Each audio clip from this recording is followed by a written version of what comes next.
తెలిసిన వాళ్ళు ఎవ్వరు కూడా ఉండరు. చిన్నప్పటి నుండి నేను ఈ యొక్క ఉపమానము నేర్చుకుంటూ ఉన్నాను. నేను ఇంకా నేర్చుకుంటున్నాను. కొంతమంది పిల్లలకు తప్పిపోయిన కుమారుని గురించి తెలియదు. ఒకవేళ నేను వారిని ముందుకు పిలిచి తప్పిపోయిన కుమారుని గురించి చెప్పమ్మా అంటే ఇక్కడ ఉన్న వాళ్ళు భయపడతారు. నాకు ముందుకు వచ్చి చెప్పడానికి ఇబ్బంది పడతారు. తప్పిపోయిన కుమారుడు అనగానే ఒక ఊరిలో కానివ్వండి, ఒక ప్రదేశంలో కానివ్వండి, నా కుమారుడు తప్పిపోయాడు అంటే ఒక అర్థం ఉంది. భర్త తప్పిపోయాడు అంటే అర్థం ఉంది. భార్య తప్పిపోయింది అంటే అర్థం ఉంది. ఎవరైనా తప్పిపోతే వాళ్ళు ఒక పోస్టర్ అంటిస్తారు బయట, కనబడడం లేదు, దానికి అర్థం ఉంది. కానీ దేవుని వాక్యంలో తప్పిపోయిన కుమారుడు. సో లోక సంబంధముగా మనం ఆలోచన చేయడం లేదు, కానీ ఆత్మ సంబంధముగా మనము ఆలోచన చేద్దాం. ఈ కుమారుడు ఏ విధముగా తప్పిపోయాడు, ఎలా తప్పిపోయాడు, ఏ పరిస్థితులను బట్టి తప్పిపోయాడు, అది మనం జ్ఞాపకం చేసుకుందాం. ఈ చిన్న కుమారుడు ఎలా తప్పిపోయాడు అంటే తండ్రి సన్నిధి నుండి ఏమయ్యాడు? తప్పిపోయాడు. ఈ దినం ఒక 20 నిమిషాలు మాత్రము మీద దేవుని వాక్యం విందాం. అన్ని కూడా చాలు. 2 నేను చెప్తా, 2 మీరు చెప్పాలి. సో తప్పిపోయిన కుమారుడు దేవుని సన్నిధి నుండి ఏమయ్యాడు? తప్పిపోయాడు. ఒక తండ్రికి 2 కుమారులు ఉన్నారు. చిన్న కుమారుడు డాడీ దగ్గరికి వచ్చి, డాడీ నా ఆస్తి నాకు కావాలి, నా వాటా నాకు కావాలి, నా భాగము నాకు కావాలి అని అన్నప్పుడు తండ్రి రిక్వెస్ట్ చేసి ఉండవచ్చు, నాన్న నువ్వు ఇంట్లో ఉండాలి, ఇంట్లో నుండి నువ్వు బయటికి వెళ్ళిపోకూడదు, అది తప్పు నాన్న, నా మాట విను అని తండ్రి ఫోర్స్ చేసి ఉండవచ్చు. కానీ చిన్న కుమారుడు ఎంత రిక్వెస్ట్ చేసినా, ఎంత తండ్రి ప్రాధేయపడినా, లేదు డాడీ నా ఆస్తి నాకు కావాలి అని మొండి పట్టాడు, మొండిగా ప్రవర్తించాడు. వెంటనే ఈ యొక్క తండ్రి చేసేది లేక చిన్న కుమారుడిని వాటా ఏం చేశాడు? ఇచ్చేశాడు. సో తండ్రి సన్నిధి నుండి ఈ కుమారుడు తప్పిపోయాడు.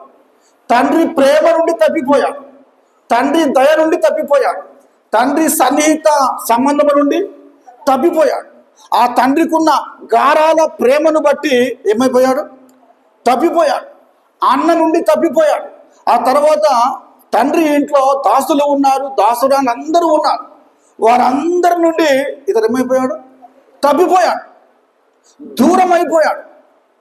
తండ్రి చాలా ప్రేమించాడు, అన్ని విధాలుగా చిన్న కుమారుని ప్రేమించాడు. అయినప్పటికీ ఈ చిన్న కుమారుడు తండ్రి సన్నిధి నుండి, తండ్రి ఇంట నుండి ఏమైపోయాడు? తప్పిపోయాడు. తప్పిపోయాడు అనకుండా ఏమాట ఉండాలమ్మా? పారిపోయాడంటే బాగుంటుంది కదా. తండ్రి సన్నిధి నుండి తప్పిపోయాడు. అందుకొరకే ఒక బ్రదర్ ఆయన యూట్యూబ్ ఛానల్కి ఏం పేరు పెట్టాడంటే, ఒక ఆయన తండ్రి సన్నిధి అని ఛానల్ పెట్టాడు. తండ్రి సన్నిధి ఎవరమ్మా? తను ఎలీషానే కదా, షాలేమన్న తండ్రి సన్నిధి అని పెట్టాడు. నేను అనుకుంటా ఈ తండ్రి గురించి బాగా ఆలోచన చేసి ఆ అన్నగారు ఈ మాట పెట్టారేమో, తండ్రి సన్నిధి. ఈ చిన్న కుమారుడు తండ్రికి రెస్పెక్ట్ ఇవ్వలేదు, తండ్రి విషయంలో ఏ మాట వినలేదు, డిజోబీడియంట్గా ప్రవర్తించాడు, వ్యతిరేకముగా మాట్లాడాడు తండ్రి విషయంలో. కాబట్టి ఈ చిన్న కుమారుడు తండ్రి సన్నిధి నుండి ఏమైపోయాడు?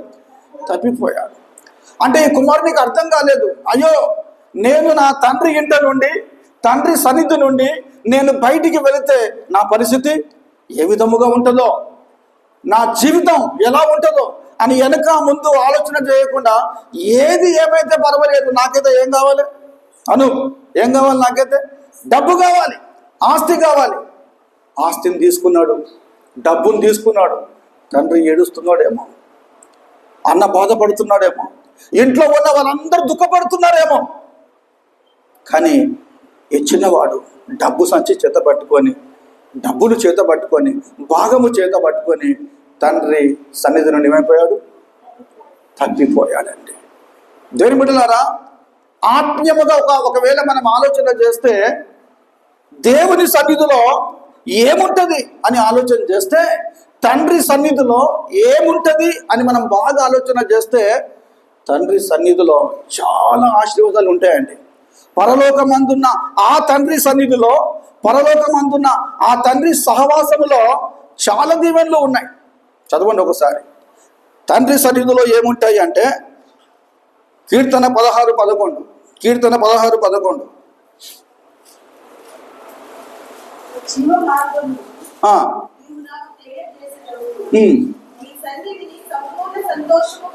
రైట్.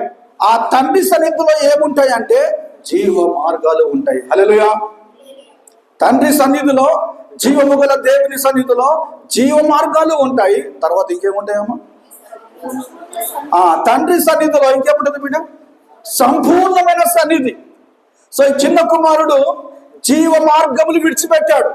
తర్వాత నిత్యమైన సుఖం ఏం చేస్తాడు? విడిచిపెట్టి తండ్రి సన్నిధి నుండి తప్పిపోయాడు, పారిపోతున్నాడు. అది మనం గమనించాలండి. ఇంకో మాట చదవండి, ఇంకా బాగుంటుంది. రైట్. మూడవది ఏంటంటే నీ కుడి చేతిలో, లేకుంటే కుడి చేతులు అనకుండా నీ సన్నిధిలో నిత్య సుఖములు ఉన్నాయి. దాన్ని బిడ్డలారా, నేను ఒక మాట మీకు చెప్తాను. నేను దేవుని సన్నిధిలోనికి వచ్చి వాక్యం వింటున్న సమయంలో, దేవుని సన్నిధిలోనికి వచ్చి ఆరాధన చేస్తున్న సమయంలో, దేవుని సన్నిధిలో నీ అమూల్యమైన సమయము నీవు దేవునికి ఇచ్చినప్పుడు నీకు నిత్య సుఖములు ఉంటాయి. ఆమేన్. నీకు నిత్య సమాధానం ఉంటుంది. ఆమేన్. ఆ తర్వాత నీకు నిత్య సంతోషం ఉంటుంది. అందుకు ఒక భక్తుడు పాట పాడతాడు, నీ సన్నిధిలో సంపూర్ణమైన సంతోషము కలదు. సో చిన్న కుమారుడు ఇవన్నీ వదిలిపెట్టి తండ్రి సన్నిధి నుండి ఏం చేస్తున్నాడు? తప్పిపోయాడు. దీనిలో ఒక ప్రశ్న అన్న, చిన్న కుమారుడు ఆ విధముగా తండ్రి సన్నిధి నుండి తప్పిపోతున్న సమయంలో నేను కానీ, ఇక్కడ ఉన్న మీరందరు కానీ ఏ విషయంలో తప్పిపోయాము కాదు, తప్పిపోగుచున్నాము. ఏ విషయంలో తప్పిపోతున్నాం? Let us check our self. మనల్ని మనం పరిశీలన చేసుకుందాం. ఏ విషయంలో తప్పిపోతున్నాం మనం? వాక్యము తెలిసినప్పటికీ, విశ్వాసం ఉన్నప్పటికీ, ప్రార్థన జీవితం ఉన్నప్పటికీ, ఓకే, దైవభక్తి ఉన్నప్పటికీ కొన్ని విషయాలలో మనం ఏం చేస్తున్నామమ్మా? తప్పిపోతున్నాం. భక్తిలో తప్పిపోతున్నామేమో, ప్రార్థన జీవితంలో తప్పిపోతున్నామేమో, గుడికి సరైన విధముగా రాకుండా మనము తప్పిపోతున్నామేమో, దేవుని స్తుతించే విషయంలో ఏమవుతున్నాం? తప్పిపోతున్నామేమో. ఆలోచన చేద్దాం దయచేసి. నేను అంటాను ఒక మాట, మీరు కనుక ఒంటరిగా కూర్చొని ఆ క్వశ్చన్ వేసుకోండి, ప్రభువా నేను ఏదైనా విషయంలో ఆత్మీయ జీవితంలో ఎక్కడైనా ఎప్పుడైనా నేను తప్పిపోవచ్చున్నాను, నీవుగా నువ్వు క్వశ్చన్ వేసుకుంటే పరిశుద్ధాత్మ దేవుడు నీతో మాట్లాడతాడు. నేను వేసుకుంటే క్వశ్చన్ నేను వేసుకుంటాను. కొన్నిసార్లు నిజముగా ప్రార్థన పూర్వకముగా వాక్యం చదువుతూ ఉండగా పరిశుద్ధాత్మ దేవుడు నిజంగా మనతో మాట్లాడతాడు. ఏ విషయంలో మనం తప్పిపోతున్నాం అనేది దేవుని వాక్యంలో. ఆయన సన్నిధిలో నిత్యమైన సుఖములు కలవు. దేవుడు ఎలా మాట్లాడతాడంటే దేవుని సన్నిధికి వచ్చిన తర్వాత ఎలా మాట్లాడతాడు అంటే వాక్యము ద్వారా మాట్లాడతాడు, ప్రార్థన ద్వారా కూడా మాట్లాడతాడు. మోషేతో దేవుడు ఎలా మాట్లాడాడు అంటే ఆయన వెళుతున్న సమయంలో మోషే మోషే అనగానే ఆయన కొంచెం ఆశ్చర్యపోయాడు, దగ్గరికి వెళ్ళని ప్రయత్నం చేశాడు, నీ చెప్పులు విడువను.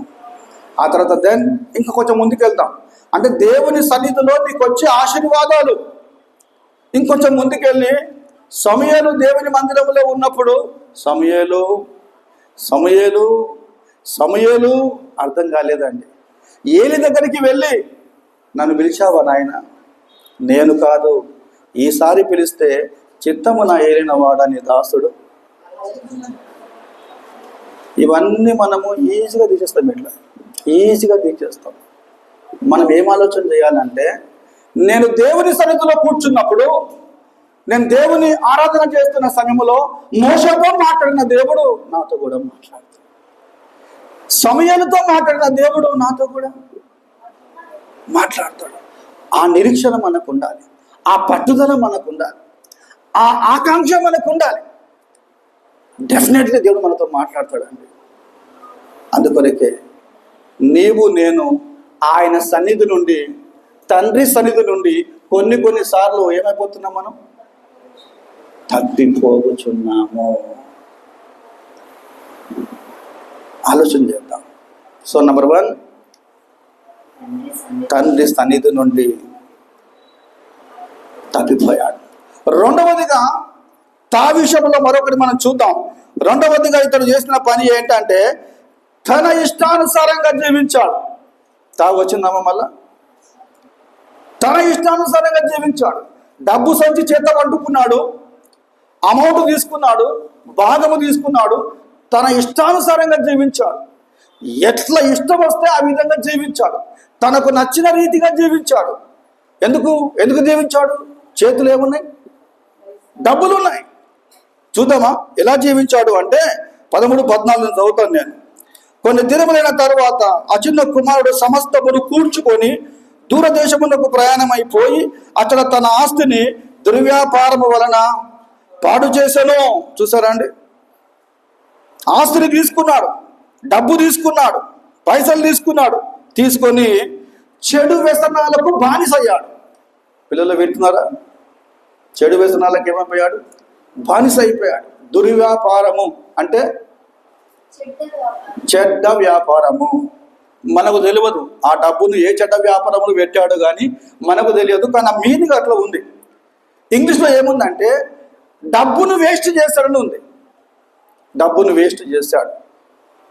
ఇంకో దగ్గర ఇదే అధ్యాయంలో బైబిల్ కూడా చెప్పండి, ఈ చిన్న కుమారుడు తన ఇష్టానుసారంగా జీవించాడు అన్న మాటకు దుర్వ్యాపారం అని ఉంది, కానీ దీన్ని పెద్ద కుమారుడు ఇంకో విధంగా చెప్పేశాడు. నీ చిన్న కుమారుడు ఆస్తిని తీసుకొని ఏం చేశాడంట? వేశ్యలతో పాడు చేశాడని బైబిల్లో ఉంది. సో నేను ఏమంటానంటే ఈ చిన్న కుమారుడు కేర్లెస్గా, ఇర్రెస్పెక్ట్గా ఆ యొక్క డబ్బును తనకిష్టం వచ్చిన రీతి ఖర్చు పెట్టాడు. నేనేమంటానంటే డబ్బు తన చేతికి వచ్చిన తర్వాత కొంచెం ఆలోచన చేసింటే బాగుంటుండే. డబ్బు తన చేతిలో ఉన్న తర్వాత డబ్బు తన చేతిలో ఉన్న తర్వాత కొంచెం థింక్ చేస్తే బాగుంటుండే. కానీ ఏమీ ఆలోచన చేయకుండా, ఏ విధముగా ఆలోచన చేయకుండా ఇష్టానుసారంగా తన ఇష్టానుసారముగా ఖర్చు పెట్టాడండి. బైబిల్ అవన్నీ రాయబడలేదు, కానీ ఆ డబ్బును తన ఇష్టానుసారంగా ఖర్చు పెట్టాడు. బైబిల్ ఒక మాట ఏముందంటే ఈ డబ్బు చేతిలో ఉన్నప్పుడు, ఆస్తి చేతిలో ఉన్నప్పుడు కొందరికంట మనుషులు కనిపించారు. ఒక్కసారి డబ్బు మధ్యలో వచ్చేసింది అనుకోండి, కొన్నిసార్లు మనుషులు వాళ్ళకు కనబడరు. ఎందుకంటే అప్పుడు ఏమంటారంటే ఏమిరా, ఏమమ్మా, డబ్బు అహంకారమా? నిజమే కాదు, ఇవన్నీ వస్తాయి. సో బైబిల్లో దేవుడు పరిశుద్ధాత్మ ద్వారా ఏమి మాట్లాడుతున్నాడు అంటే చదవండి. లూకా సువార్త 12:19-20 వచ్చినాం. లూకా 12:19.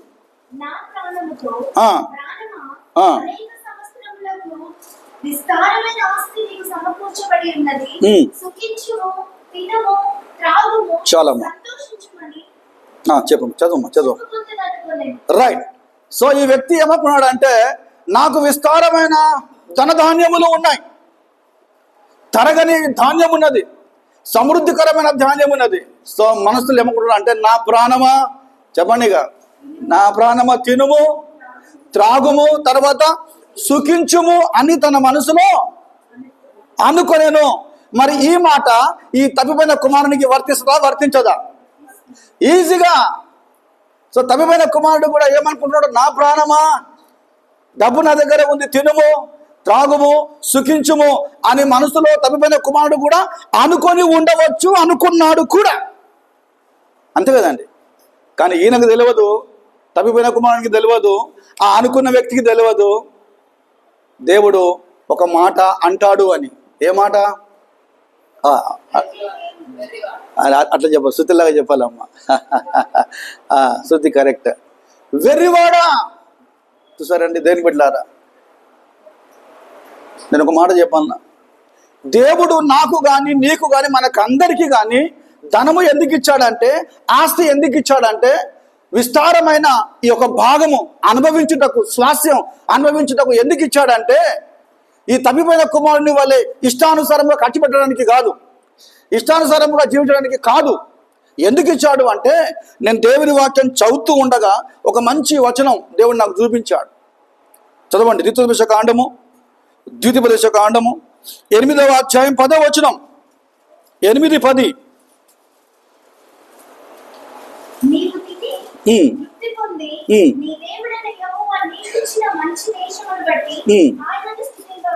రైట్. దేవుని వాక్యములో పరిశుద్ధాత్మ దేవుడు చక్కగా మాట్లాడుతున్నాడు. దేవుడు నీకు ఇచ్చిన ఆస్తి, దేవుడు నీకు ఇచ్చిన ధాన్యము, దేవుడు నీకు ఇచ్చిన సమస్తము నువ్వేం చేయాలి? తినాలి, తర్వాత ఆ మాట మళ్ళీ చెప్పండి. నువ్వు తినాలి, తర్వాత తృప్తి పొంది దానిని బట్టి దేవుని ఏం చేయాలి? మనము స్తుతించాలి. దేని బిడ్డలారా, అందుకే దేవుడు ఇచ్చాడు మనకి ఇవన్నీ కూడా.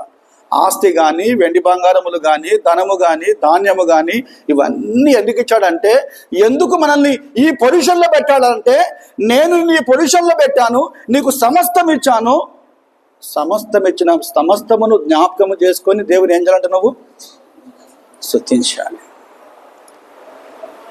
నాది అని ఎప్పుడు అనొద్దంటావు. నువ్వు ఏమనుకుంటావు? నాది అని ఎప్పుడు కూడా నువ్వు అనకూడదు. అందుకే దావీదు అంత గొప్ప రాజుగా ఉన్నప్పటికీ, చక్కని పాటలు పాడినప్పటికీ, తన లైఫ్లో, తన జీవితంలో ఎప్పుడు నాది అనలేదండి. ఆయన ఏమంటే, ప్రభువా, ఈ ధనము కానివ్వండి, ఆస్తి కానివ్వండి, సమస్తము కానివ్వండి, ఇది నాది కాదు, ఇది నాది కాదు, నీది. నీవిచ్చిన దాంట్లో కొంత నేను దేవునికి ఇస్తున్నా. కాబట్టి అమ్మ, దేవుని వాక్యం వింటున్నాం, ఎప్పుడు కూడా ఇది నాది అని అనకూడదు. మీకు తెలుసా, యాకోబు ఏశావు ఇద్దరు కలిసిన తర్వాత ఏశావు ఏమంటాడంటే, యాకోబు, ఈ గొర్రెలమంట ఎవరిది? ఈ పిల్లలు ఎవరు? వీళ్ళంతా ఎవరు నాన్న? మందలుగా వస్తున్నారు, గుంపులుగా వస్తున్నారు, ఎవరు వీళ్ళంతా అనగానే యాకోబు ఎంత బాగా చెప్పింది అంటే, అన్న ఏమన్నాడు యాకోబు ఏమన్నాడు తెలుసా? దేవుడు నాకు ఇచ్చిన పిల్లలు, దేవుడు నాకు ఇచ్చిన స్వాస్థ్యము, దేవుడు నాకు ఇచ్చిన భాగము, దేవుడు నాకు ఇచ్చిన పిల్లలు. ఎంత బాగుంది ఆ మాట. అదే మనమైతే ఆ స్థానంలో యాకోబులాగా మనముంటే కొంచెం కాలర్ ఎగిరేసి, అనా నీకంటే నన్ను దేవుడు గొప్పగా దీవించాడు అంటమానమ్మ. నేర్చుకుందాం దయచేసి. దేవుడు మంచి అవకాశం ఇచ్చాడు ప్రతి విషయంలో. ఎందుకన్నా గిట్ల ఎందుకు చెప్పాలన్నా, ఇది అవసరమా అన్నా అని మీరు అనొచ్చు. ఈ మాట నీవు చెప్పుట వలన ఎదుటి వ్యక్తికి నీ పట్ల గౌరవం పెరుగుతుంది. ఈ మాట నువ్వు చెప్పుట వలన ఎదుటి వ్యక్తి కూడా నేర్చుకొని అతను కూడా రేపొద్దున నీలాగానే ఏమంటాడు? దేవుడు నాకు ఇచ్చాడు. ఇట్లా ఎన్నిసార్లు నువ్వు అంటే అన్నిసార్లు దేవుడు నేను 30 అంతలుగా 60 అంతలుగా నువ్వు రా. దేవుంది అంటేనే పోవాలంట. ఇది దేవుంది. అందుకే నన్ను ఎవ్వరు అడిగినా ఇబ్రాహీంపట్నంలో కానివ్వండి, ఎక్కడ కానివ్వండి, జరాజ్ మాస్టర్ అని అంటే, అన్నా ఇది కేవలం దేవుని కృప, మీలాంటి పెద్దల ప్రార్థన అంటాను నేను. జస్ట్ తగ్గించుకోవాలి, మనం అన్ని విషయాలు తగ్గించుకోవాలి. సో ఈ తప్పిపోయిన కుమారుడు తండ్రి సన్నిధి నుండి తప్పిపోయాడు, తన ఇష్టానుసారముగా జీవించాడు. సో మనమందరము కూడా మన ఇష్టానుసారముగా జీవించడానికి వీలు లేదు. మన కండిషన్లు ఉన్నాయి, మనకు రూల్స్ ఉన్నాయి, మనకు రెగ్యులేషన్స్ ఉన్నాయి. ఒకవేళ ఇష్టానుసారముగా మనం జీవిస్తే పరిశుద్ధాత్మ దేవుడు మనలో ఉండి ఏమంటాడు అంటే రెడ్ లైట్ వేస్తాడు అన్నమాట. Red light. ఓకే, ఏ లైట్ నాన్న? Red light. నువ్వు కొంచెం నీ ఇష్టానుసారంగా జీవించడానికి కొంచెం ఈ విధంగా ట్రైన్ అవుతే వెంటనే పరిశుద్ధాత్మ దేవుడు danger zone. Okay, your in which zone? నేర్చుకోండి దయచేసి. మూడవది చెప్తాను. మూడవదిగా ఈ తప్పిపోయిన కుమారుడు గురించి మనం ఆలోచన చేస్తే ఎవరు చెప్తారమ్మా చెప్పండి. ఇప్పుడు తండ్రి సన్నిధి నుండి తప్పిపోయాడు, తన ఇష్టానుసారంగా జీవించాడు.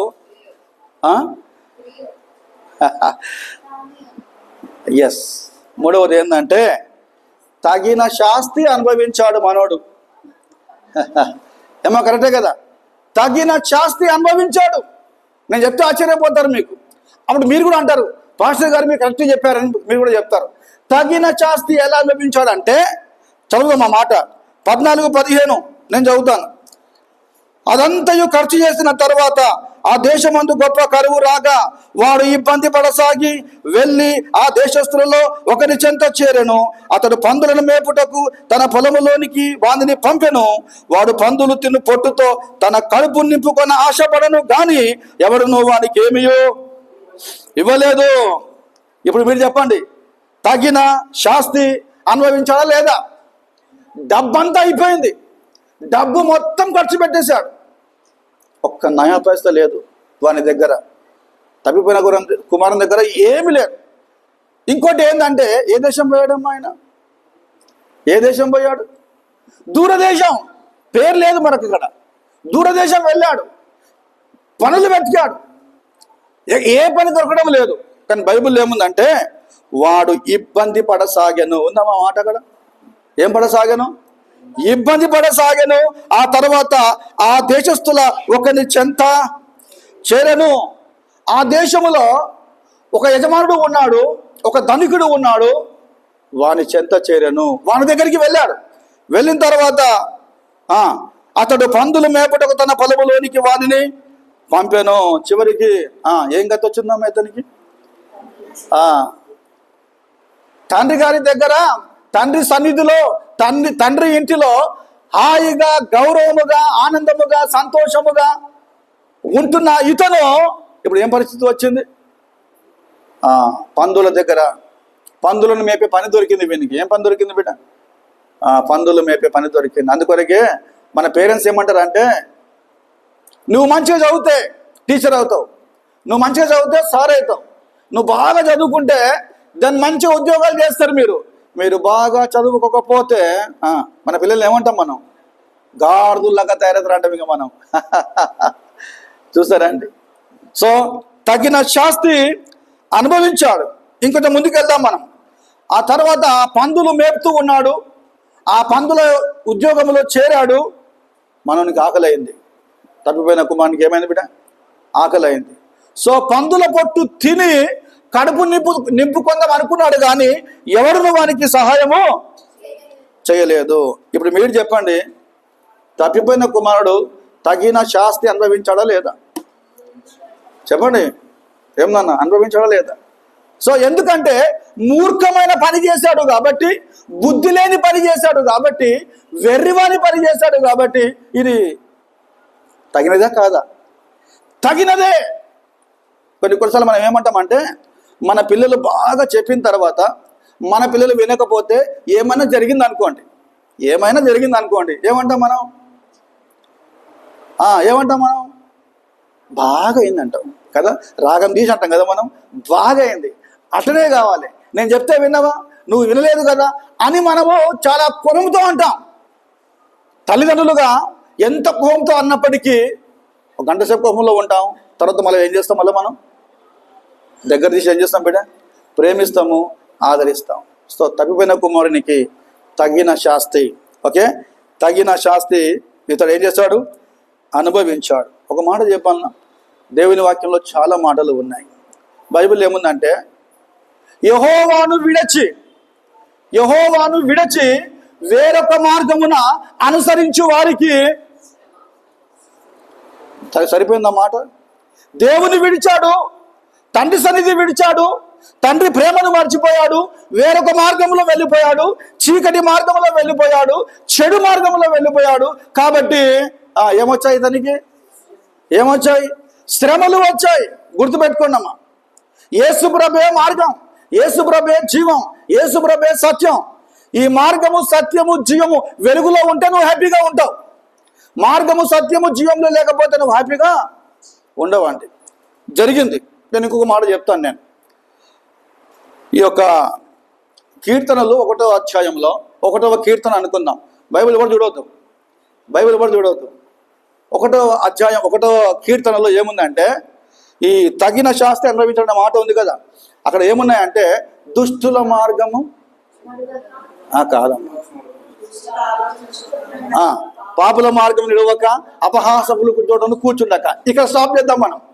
సో నేనేమంటాను అంటే ఈ తప్పిపోయిన కుమారుడు ఈ 3 చేశాడు, మనకు బైబిల్లో లేవు, కానీ చేయవద్దన్న పని చేశాడు ఇతను. కాబట్టి తగిన శాస్తి అనుభవించాడు. దాని కింద ఇంకో మాట ఉంది, నాకు మీరు కూడా హెల్ప్ చేశారు కానీ నా మైండ్లో ఉన్న మాట రాలేదు. సో దుష్టుల మార్గము నాశనమునకు నడుపును అనే మాట చూసారండి. దుష్టుల మార్గము నాశనమునకు నడుపును. ఇప్పుడు వీరికి ఏమొచ్చింది? నాశనం కదా వచ్చింది. చెప్తున్నాను, పరిస్థితులు బాగలేవు. ఇంకోటి దుష్టులంట న్యాయ విమర్శలో చదవండి అమ్మ మాట, చదవండి. కీర్తన 1వ కీర్తన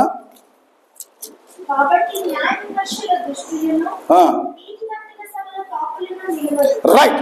న్యాయ విమర్శలో దుష్టులను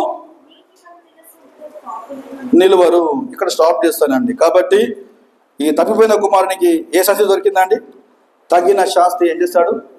అనుభవించాడు. దేని బిడ్డలారా, మనం ఆ విధంగా అనుభవించకూడదు.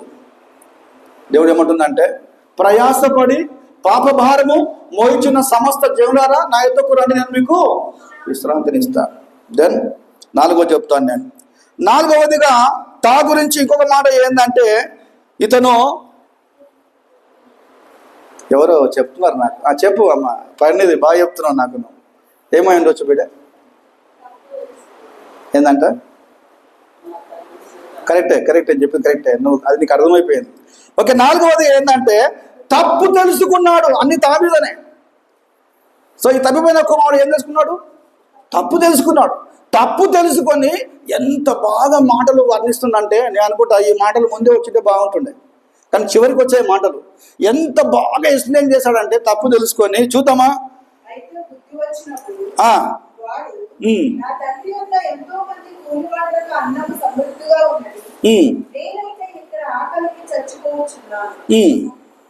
ఇంకా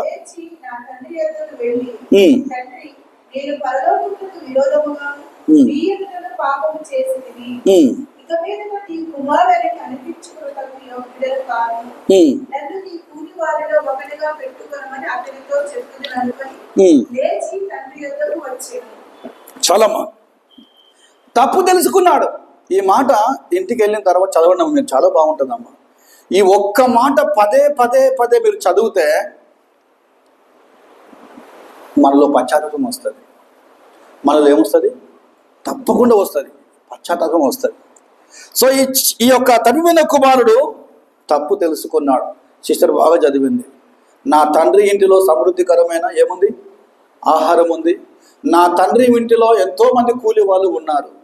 నేను నా తండ్రి ఇంటికి వెళ్తాను, ఆ యొక్క పని వాళ్ళలో నేను కూడా ఒకనిగా చేరుతానని తన మనసులో తాను అనుకునేను.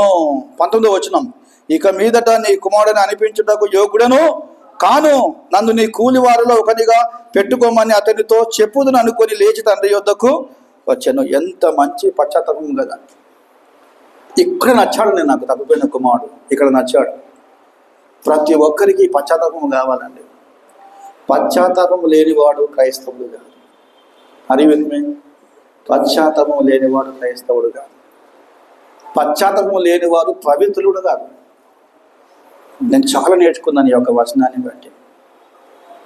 ఎంత చక్కగా అంటే నేనేమనుకుంటానంటే రివర్స్గా ఆలోచన చేస్తే ఏ ముఖం పెట్టుకొని పోవాలి? ఇక నేను నా తండ్రికే ముఖం చూపించాలి, నా అన్నకే ముఖం చూపించాలి, నా వదినకే ముఖం వదిన అంటే బైబిల్ లేదా చెప్తున్నాక నా వదినకే ముఖం చూపించాలి. ఓకే, ఆ దాస్తులకు పని వాళ్ళకి ఏం ముఖం చూపించుకోవాలి, నేను ఇట్నే వస్తా అని అనుకోలేదండి.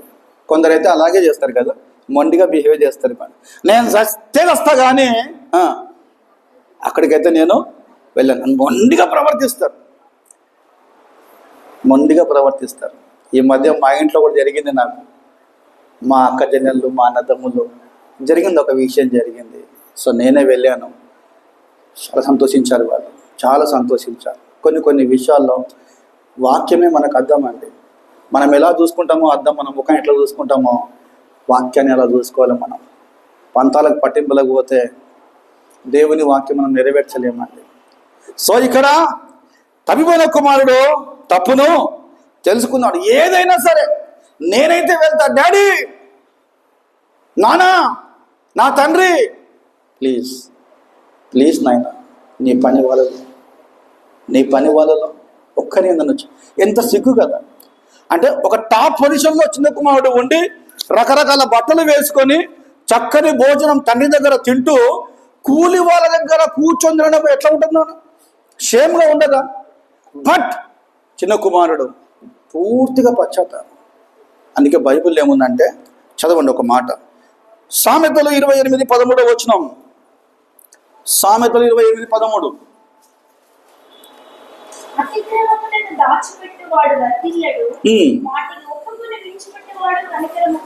చాలా మా చూసారా అండి, తప్పిదములు దాచిపెట్టువాడు వర్ధిల్లడు, అతిక్రమములు దాచిపెట్టువాడు వర్ధిల్లడు, వాటిని ఒప్పుకొని విడిచిపెట్టువాడు ఏమైంది బిడ్డ?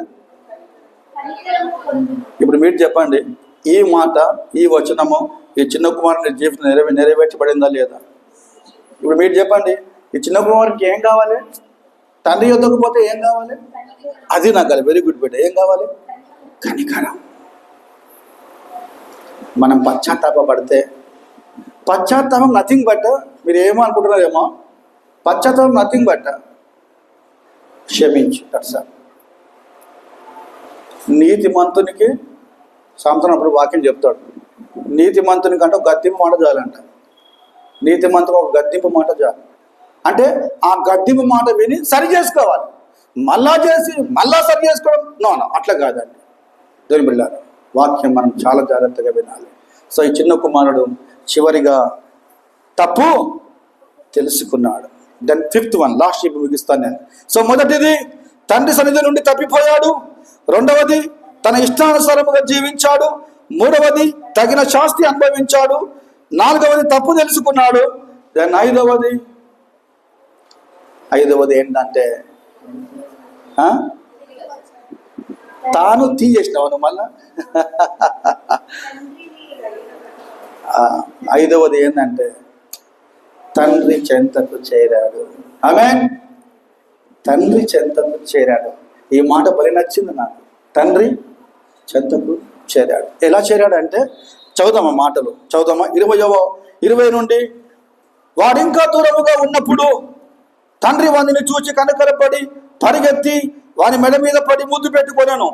అప్పుడు ఆ కుమారుడు అతనితో, తండ్రి, నేను పరలోకమునకు విరోధముగాను నీ ఎదుట పాపము చేసి తిని ఇక మీదట నీ కుమారుడని అనిపించుటకు యోగుడను కానెను.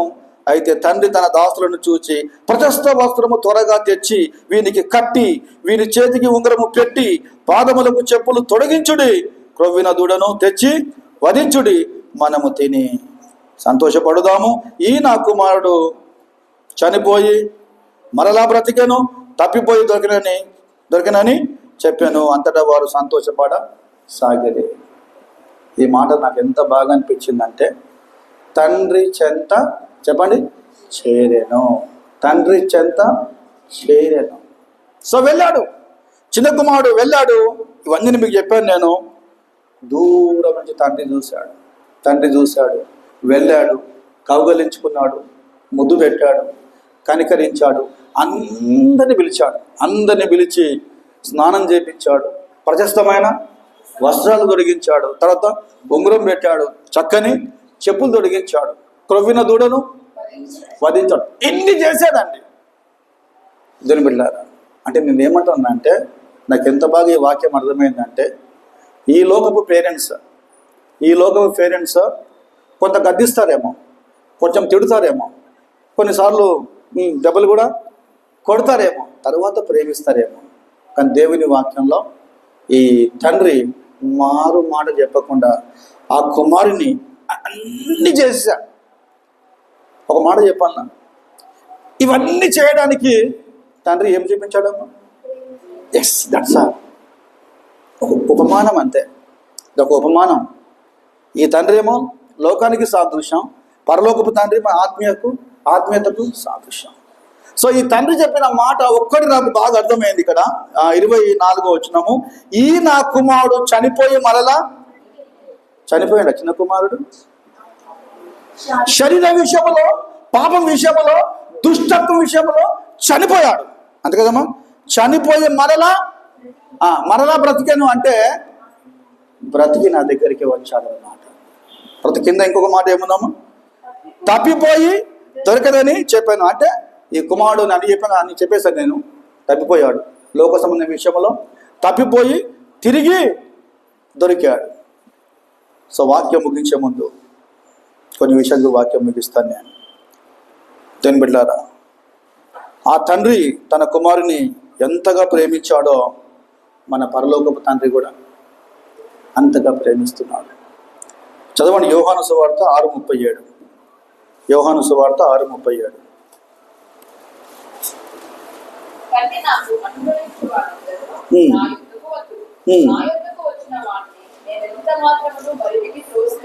చాలు బిడ్డ, అది మాట నాకు కావాలి.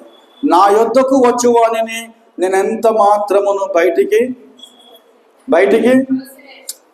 నేను ఏమంటున్నా, లోకములో ఉన్న దేవాది దేవుళ్ళ కంటే మన దేవుడు యేసుక్రీస్తు ప్రభువు ఎంత ప్రేమ గలవాడంటే, నన్ను చూడండి, ఎంత ప్రేమ గలవాడంటే నా యొద్దకు వచ్చు వారిని ఎంత మాత్రము త్రోసివేయను. ఈ తండ్రి అదే చేశాడండి. నా యొద్దకు వచ్చు ఎంత మాత్రం మంది నేను త్రోసివేయను. అందుకే దేవుడు లోకమును